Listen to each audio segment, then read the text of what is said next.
Hello, everybody. It's Dr. Rick Wallace dropping in on you this Sunday morning. I hope that um, everything is getting off to a good start for you on today. I know some of you are probably preparing to go to church. Others are preparing for a day with family. Others are preparing themselves to go out and enjoy sporting events, whatever the situation is, whatever it is. I hope that you take time before you get your day started to develop a mindset of gratitude.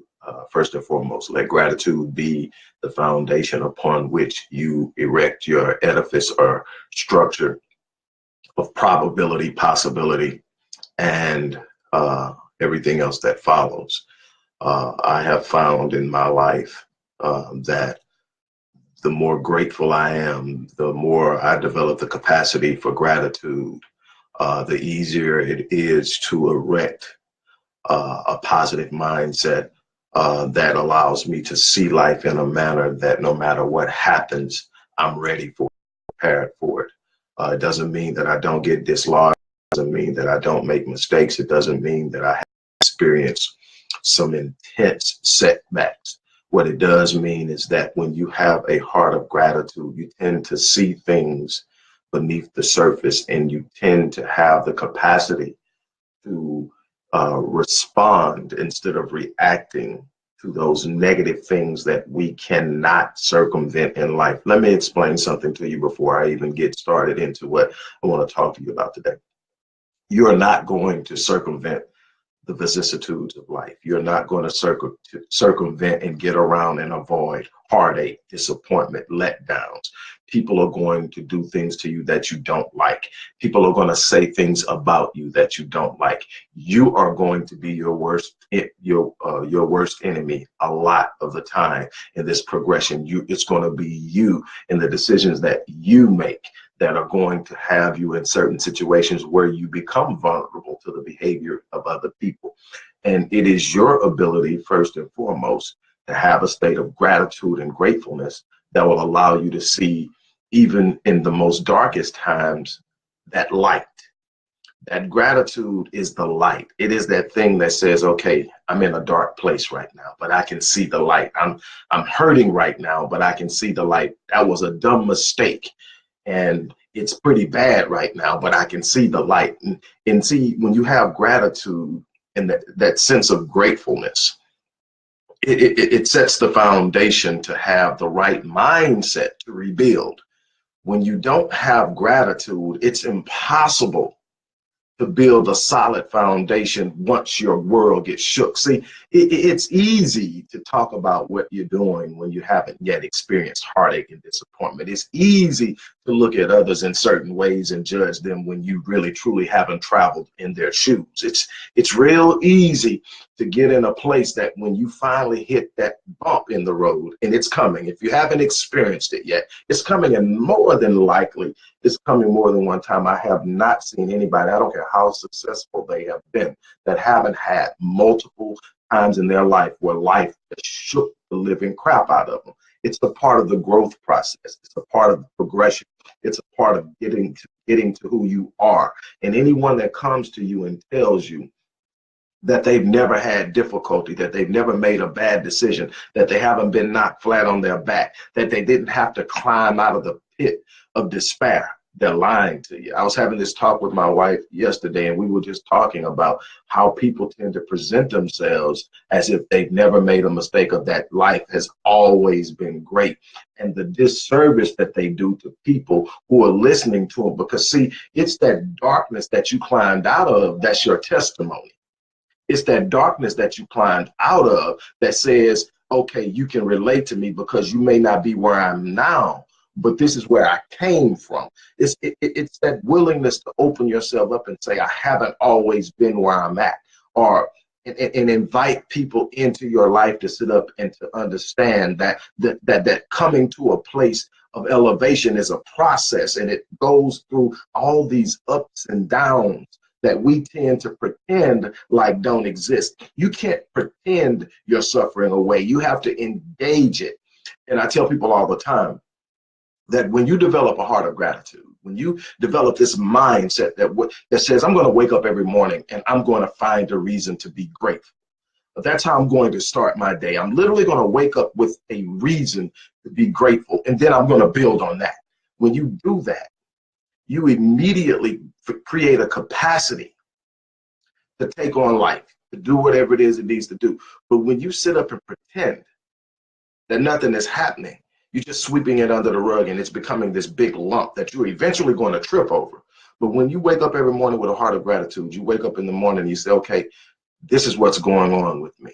And what you will find is that while you cannot avoid heartache, while you cannot avoid someone disappointing you, while you cannot avoid a lot of the things that you're going to encounter over the course of your life, the one thing you'll find out is that while pain is inevitable, suffering is a choice. Suffering is something you decide to do when you decide to stop right in the middle of your pain and sit down and just make that a part of your identity. I tell you, I have found that when you make up in your mind that you are not going to develop a mindset of gratitude and gratefulness and make that the foundation on which everything else is built, you will find a reason to be miserable. I don't care how good things are going. I know people that have identified with their suffering so much that if you help them out of it, they are so uncomfortable, they find a way back in. That's why it's so important that you build a solid foundation on which you can engage life no matter what happens. People ask me all the time, well, man, when you went through this, how did you do that? It was simple. That was no matter how flat I was, that was a place that nothing could push me deeper than. See, I couldn't control all of the elements that controlled my money. I couldn't control all of the elements that controlled my relationships. I couldn't control all of the elements and outside interferences that controlled all of the other spectrums and aspects of my life. But what I could control is how I felt about myself, my purpose, where I was in life, and what I had been gifted with. See, the material things you amass, and let me explain something to you. Success is so much more than what you can buy or what you have to buy something with. Success is this totality of you living in the fullness of your potential in every area of life. It's stepping outside of the boundaries and the boxes that have been created for you and living life at the level of your design. And when you understand that there's a gifting inside of your design, that there's a talent waiting to be refined in your design, when there's something inside of you that is so unique that you can only do it the way that you do it, and that no matter how many other people are doing it, they don't do it like you, and that makes you unique and gives you a unique capacity to impact the world around you. That's something in and of itself to be grateful for, because that uniqueness is what spells out your path greatness in the manner in which you impact the world, in the manner in which you write the narrative of your story, chapter by chapter. It's going to be dependent upon how you see yourself. So you get this level of gratitude. You first of all thankful for being alive, because see, if you're still breathing, you're still in the fight. I don't care where you're at. I don't care how bad it looks. I don't care what you've gone through. There are some of you out there right now that went through childhood sexual abuse.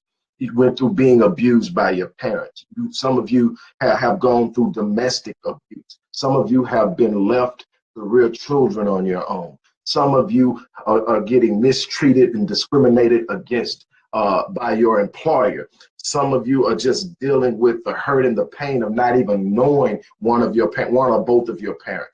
Some of you are just finding out after an entire childhood that you were adopted and you didn't know it. It's so many things that we deal with in life that throw us curveballs that we weren't expecting.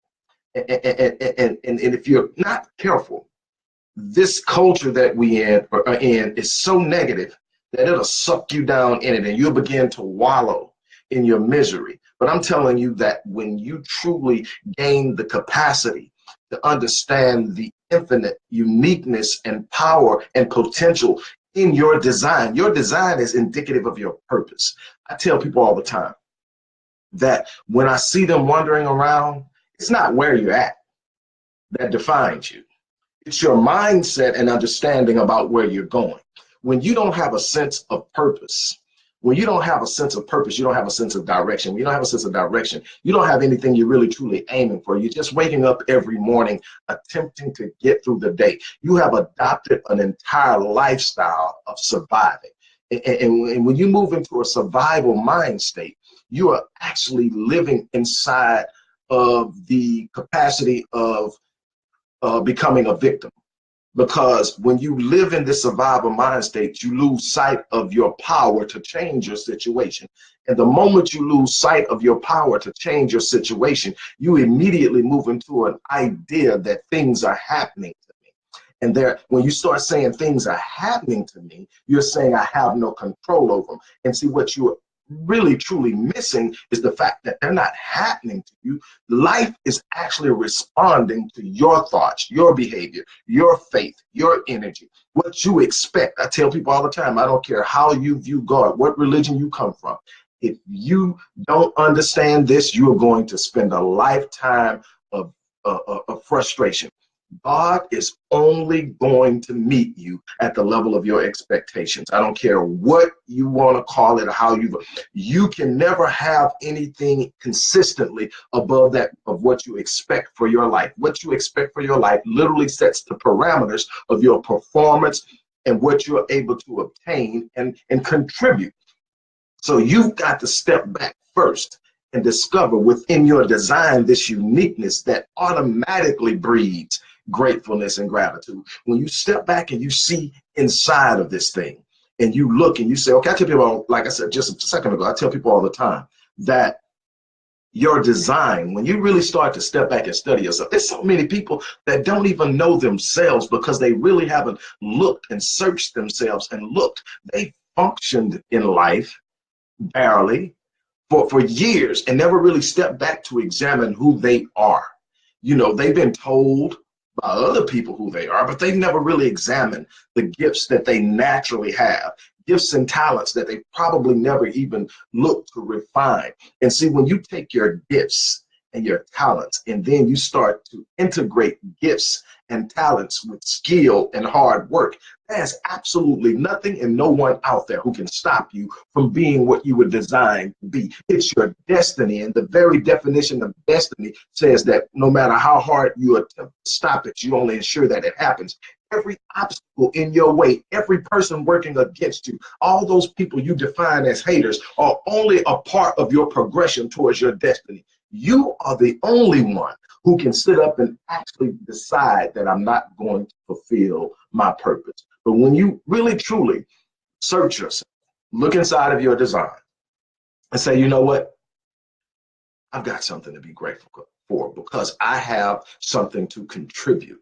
And that's where the greatest area of gratefulness is. The more you have gratitude, the more gratefulness you have, the more you discover your capacity to contribute. And it's that capacity to contribute that opens up your capacity to receive. If you don't have a capacity to contribute, you have a minimal capacity to receive. You've got to be opening up something in order to receive something, and opening up to give is the greatest way to receive. But anyway, you've got to look at it. And the wonderful thing about searching yourself, when you start to look at your gifts and your designs, the way you're built, your personality, your tenacity, your ability, your charisma, whatever it is about you that makes you you, that you've probably been exploiting, misusing, abusing, whatever it is to get things you want. You've been approaching it from a selfish perspective. Step back and look at it and say, okay, what was it really meant for? And see, when you ask yourself what your design is really truly meant for, if you're still answering for me to get, you missed it.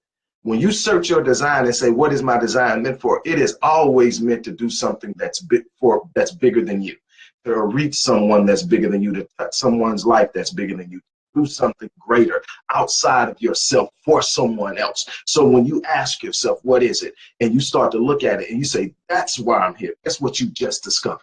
You've discovered your passion. Now, when you've got your identity, you've got your passion. You discovered your purpose. Now, purpose is the catalyst of passion. You can't have true passion without having true purpose. Once you discover your purpose, you're then introduced to your passion. Your identity, understanding your design, your identity introduces you to your purpose. Your purpose uncovers your passion. Your passion is what will drive you through your destiny. Your passion is what outlasts emotion. See, anger and fear and happiness, all that stuff is momentary, temporal, based on a momentary circumstance or situation. But when you have passion, passion will literally pull you through the things you can't push through. And that's tied into understanding who you are and understanding your purpose. And so we have to get really into this thing of getting out of ourselves and discovering what it is that we want, that we were designed to do. And what I want to talk to you about real brief, there's so many different techniques. There's no way I can cover them all here. So what I want to do is give you an idea of what priming is and how you set your day. And when you practice priming on a regular basis, when priming becomes a part of your daily ritual, when you wake up every morning and you set your state as optimally as you possibly can, where you get rid of the fear, you get rid of the anxiety, you get rid of the worry, the issues that tend to stand in the way of your progress and create these moments where you are sitting back and afraid to move. You know, when you really truly set your state, you set yourself to perform. You set yourself to properly analyze and interpret situations as they come. You don't become overwhelmed. You don't become frenetic and unglued. You don't become shaken by any moment because you're seeing the bigger picture. You are aware of who you are in the total spectrum of this world and this universe, and you understand that you were designed to create. You were designed to fulfill a certain purpose and destiny, and that when you apply yourself and you refuse to quit, there's absolutely nothing that can stop you. So while you may get knocked back, you get up, you dust yourself off, and you continue to move forward. I can't tell you how many times I've been knocked down. I can't tell you how many times I've been set back. And like my great-grandfather, who was my adopted father, my father in every way that matters, like he told me, 17 years old, he set me down. He had been feeding me so much wisdom over the course of my life that I used to just couldn't wait to get home from football practice. I'm going in, and he would be sitting on the porch. He had retired. He had started a side business to keep him busy and out of my grandmother's face because he was getting on her nerves after he retired. She was working. She had her own salon. But anyway, he would be sitting on the porch waiting on me. And when I would walk up on the porch, he had built this screen porch, you know, old fashioned. I grew up in the hood. He grew up this screen porch to keep the bugs out so he can sit out and literally be nosy. But anyway, I'm walking up, and as soon as I walk through the screen door onto the porch, sit down, boy, I want to talk to you. And unlike probably most kids my age, I wasn't annoyed by it. I wasn't put off by it. I was like, oh, none of that. It was like, man, I'm finna get fed. And I would sit down, and there was this time he sat down and he told me, he said, son, let me explain something. You're not going to be able to get around pain. You're going to be in one of three positions your entire life. You're either going to be going into a storm, in a storm, or coming out of a storm. The thing you need to understand first and foremost is the first response to finding yourself in a storm is going to be look to who to blame. He said, don't waste your time. 90% of the time it's going to be you. It's going to be some decision you made, some move you made, some turn you made that landed you there. Now, yes, somebody probably helped you and shoved you or pushed you, but you wouldn't have fell in if you weren't standing on the edge. So don't waste your time trying to find the person who's responsible. More than likely in some way it's you. What you need to do is understand this one truth, son. If you can understand this one truth, if you can understand what I'm about to share with you now, you will not have to chase greatness. It will overtake you. And that is your only responsibility as a man when you find yourself in the storm, is to position yourself to make sure that when you come out a better man than when you went in. Let the storm shape you, son. Let the storm shape you. And that's what I've lived my life trying to do.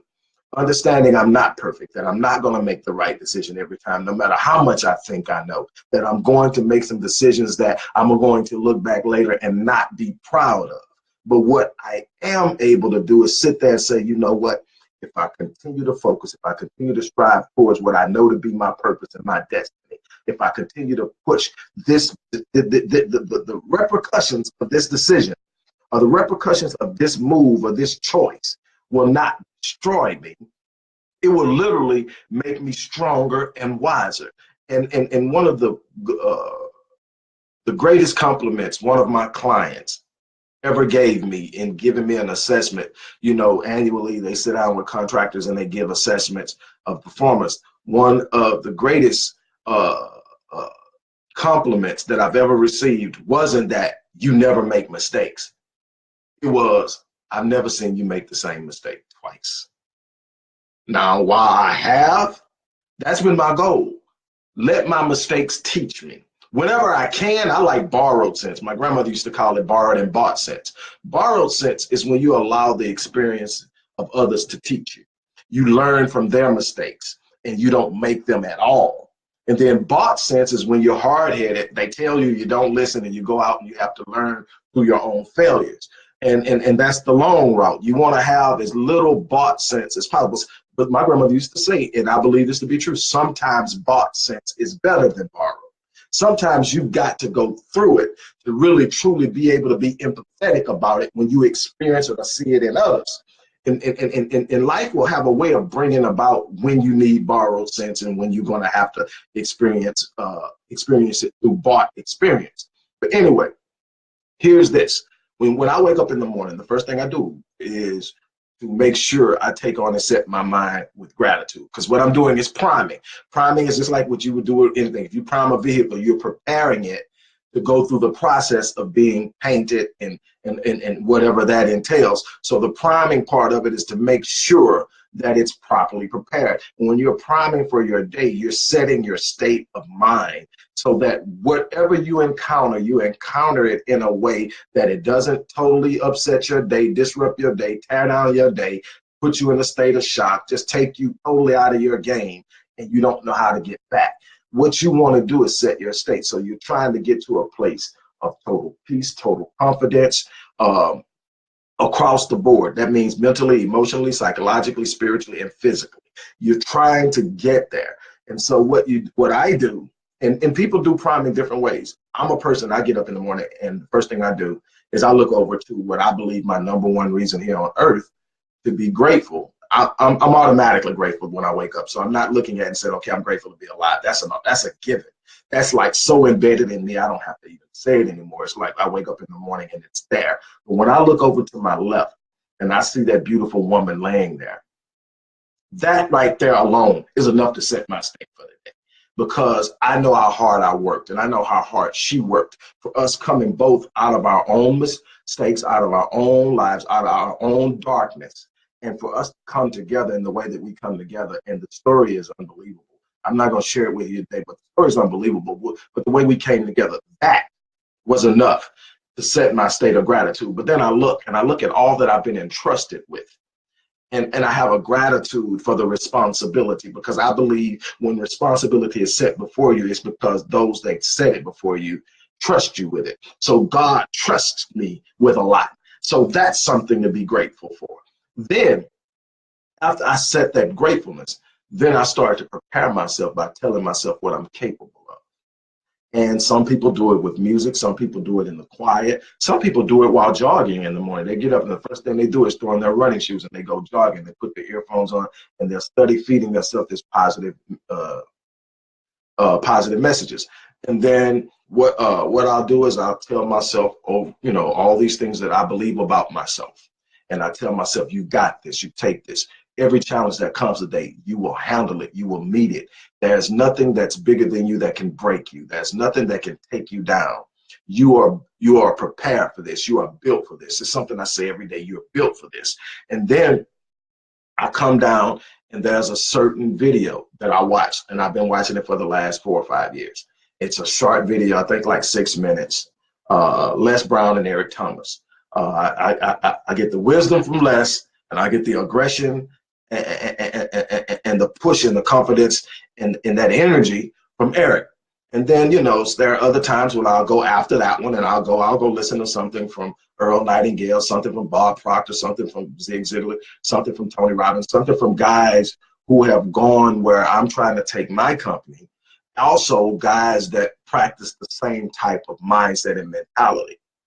And then I'll sit up and I'll get that, then I'll get going. And then I'm set. Now I'm down at my desk and I'm getting ready to move through my day. And it's not that I don't get hit with stuff all the time. I do. It's not that I'm not aware that I have people behind my back whispering. But the thing is, the whole thing is they're behind my back. So it doesn't matter. I've already got this way that I process information. So when people come to me and say, man, guess what? Behind my back. Then what I want to do is have the capacity to actually meet the challenges that require my energy. So by setting this proper state, a lot of stuff that everybody else allows to influence them doesn't influence me, because I'm set up to focus on the things that I know I have the capacity to move and change and influence, and understand that anything else is external, or it's not something that I need to be 100% focused or centered on. I center on those things that I have the immediate capacity to deal with, and I plan and I move outward. But I never let anything come into my world and rock me so much that I am no longer functional. And that's what you got to do. Now, am I saying that I don't get mad during the day? Am I saying that I don't get frustrated? Am I saying that certain news can't make me sad? Absolutely not. I'm human. I'm just like anybody else. I'm not this superhuman person that doesn't feel. What I'm saying is I've got this rule that I can't do anything of any significance broken down, beat up, frenetic and unglued, sad, depressed, angry, bitter, whatever the situation is. So when I find myself being knocked out of a state by something I've just encountered, I give myself less than 2 minutes. I've got between 60 and 90 seconds tops to find my way back to an optimal state. And the way that I do that is through posturing. Posturing is one of the most powerful ways, because your body associates certain postures with certain realities. When you square your shoulders and you hold your head up, it's virtually impossible to still maintain a level of defeat, a mindset of defeat, or an idea or a state of defeat, or a lack of control. When you hold your head up and you square your shoulders, that's a posture that immediately tells the brains, you got this. Now, deep down inside, you might not be thinking, I got this, but just sit up and hold your, and watch the calm that comes over you. Watch how your heart rate starts to slow down. Watch how that nervous anxiety starts to dissipate just by simply posturing. I've trained people in a number of different ways. Sometimes I'll literally take them through processes where I'm putting images in their heads of these positive things, and I'll have them rub a certain part of their hand every time that I put this image. I say, you got the image? Do you have the image? And they'll go, yeah. And I say, rub your hand, you know, with your middle finger, rub the top of your index knuckle on the other hand. And they'll do it. And what'll happen is, now, once they get their mind associated with that particular sensation and that particular movement, every time they come into a situation in which something is going wrong and they do that, that sensation immediately triggers the brain to tell the brain that they got this. That these positive images start to immediately emerge. The state of mind that they were in when they were experiencing these images emerges, and they're able to settle themselves down long enough to understand that whatever it is that's got them upset is not bigger than their purpose. And once you get to that, you can take your day back over and you can continue to move on. And it's so many different ways that I work with people to create these mindsets. You'll be surprised at how powerful the brain is and the mind is to overcome things. But we use our brains against ourselves. We use our minds against ourselves. But what I can tell you is how you start your day, as cliche as it sounds, how you start your day is going to have a massive impact on how the rest of your day goes. If you wake up going, oh my God, I got to get up and go do this again, your day is pretty much going to go along with that. If you wake up and say, even if you got a job you don't like, if you wake up and say, you know what, I'm going to go out here and be the best I can be, because this isn't the end of my story. Something as simple as that. This isn't the end of my story. Where I am now is only a moment in time. I'm not going to always be on this job. I'm already coming up with ideas of where I'm going. I refuse to accept this as my eternal reality. There's something greater for me. You can't tell me that when you wake up every day and that's a part of your ritual, that you won't enter that job with a different mindset. People will stop having the impact on you. All those bitter and angry people that are mad because they there too won't impact you the same way. You'll be able to deflect a lot of that negative energy because you walked in with an energy that simply doesn't resonate with theirs. And when your energy doesn't resonate with theirs, they can't get at you the same way. That's why I tell people all the time, the quickest way to get away from the negativity is to simply raise your state. Raise the state at which you're thinking and moving and operating. When you start to raise your state, you raise your frequency. When you raise your frequency, you raise your vibrations. And remember, energy attracts like energy. Energy resonates with energy on the same frequency. When you raise your frequency, you literally escape the power and the push of the negativity. It doesn't eliminate the fact that it's there, but it can't reach you the same way. It's like a midget trying to come up and punch you in the chin. They're annoying, but the impact and the effectiveness of what they're trying to do isn't going to be good. It can't reach you. And that's the way that you have to really, really, truly set your day. You want to set your day so that those who don't mean you well can't reach you. And you do that through priming. I talk about priming in depth in the book. You can pre-order the book. That link is in there. I don't get too much of that today. But Critical Mass is book number 20 for me. It's in the link to pre-order the book is in there. But you've got to take control of your life. You got way too many people out there waiting on something. There is no perfect opportunity. There is no perfect timing. There is no perfect situation. The biggest difference that I've been able to discern between those people in this world who experience massive amounts of a success over the course of their life and those who don't isn't that one group gets a lot of opportunities that the other group doesn't. Is that one group wakes up and says, if I can't find it, I'll create it. They don't wait on something to happen. They're not trying to win the lottery. They're creating a capacity within themselves to go get what it is they want. And they don't accept no for an answer. And that's now, after a while of doing whatever it is they're doing, they'll come to Evelyn Randall asked, where are the links? I'll add more links to this once I finish, but the link to the book is there. The site is www.rickwallacephd.link. And on there, you can find programs. You can even find how you can work directly with me on that link that I just gave, rickwallacephd.link. But there is so much that you can do when you make up in your mind and you set your mind to being at full capacity. There's really no difference in people. When I study people, it's for success.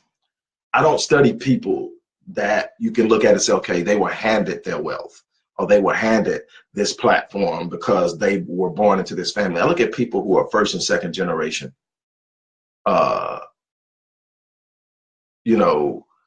business owners, successful people, entrepreneurs, whatever they're excelling in.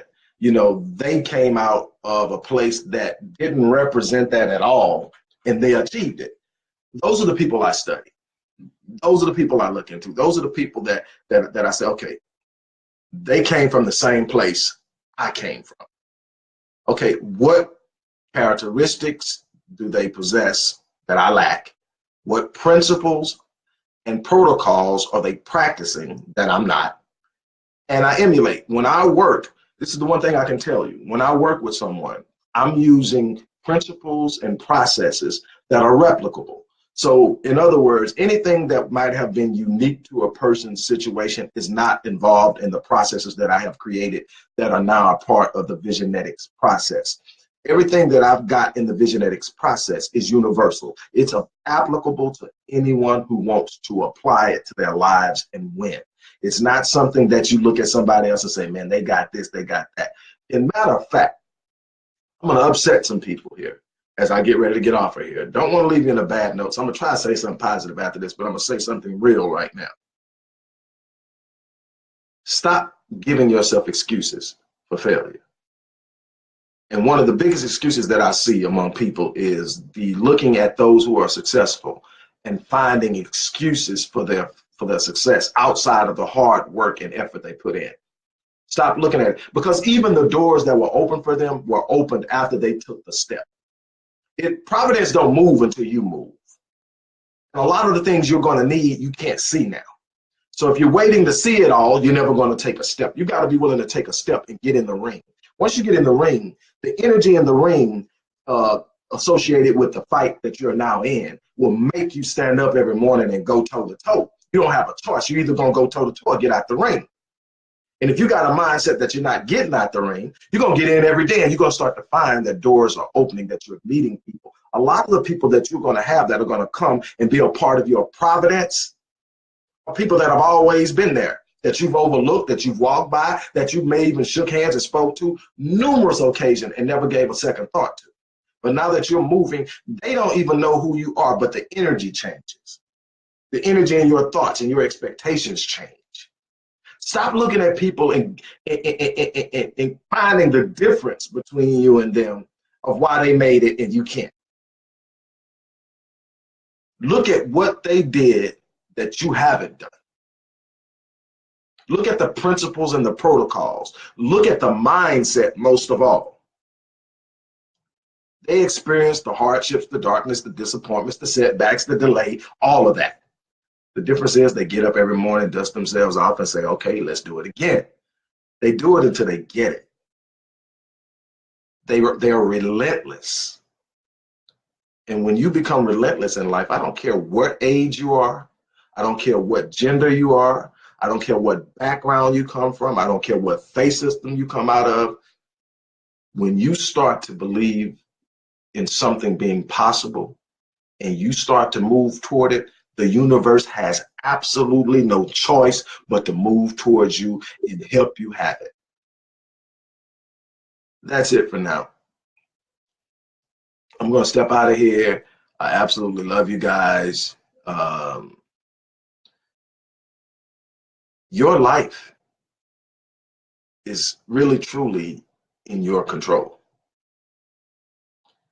There are a lot of different messages being sent out, a lot of stories being written. But at the end of the day, your life will be the one you wrote. Now, if you just happen to copy what somebody else wrote for you, that's on you. But if you decide to change the story and you push that copy away and start writing your own narrative out of your own mind, out of your own vision, out of your own expectations, out of your own desires, and you start to lay them out, you're going to open up something that's unbelievably powerful.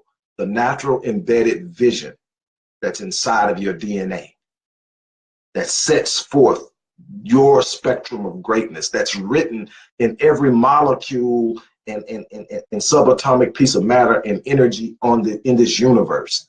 It's written there, but you got to write it. You got to believe it. You got to put it in image. You got to, whatever you got to do to see it clearly so that you can move toward it, so that the energy connects with it, and so that you set the right frequency to resonate with it. You got to be willing to work with that. You got to be willing to push that. You got to be willing to deny anything that limits your movement and locks you into anything. That's it. I'm going to get out of here. As I always say, I absolutely am going to die on E. I mean, I'm not leaving one book unwritten, one lecture unspoken, one life untouched in any way that I possibly can give. I'm not going to leave 1 ounce of my potential on the table. I'm going to spend it each and every day. I'm going to bed empty in case I die in my sleep. I die on E. And I'm telling you, there's nothing more fulfilling than living your life on full. Stop reserving it for something, for a day that might not come. Live your life on full. Give, love, love, love, touch, touch, touch. That's it. I'm out. Y'all guys have an unbelievable Sunday. I plan on doing the same. I'm out of here. Peace.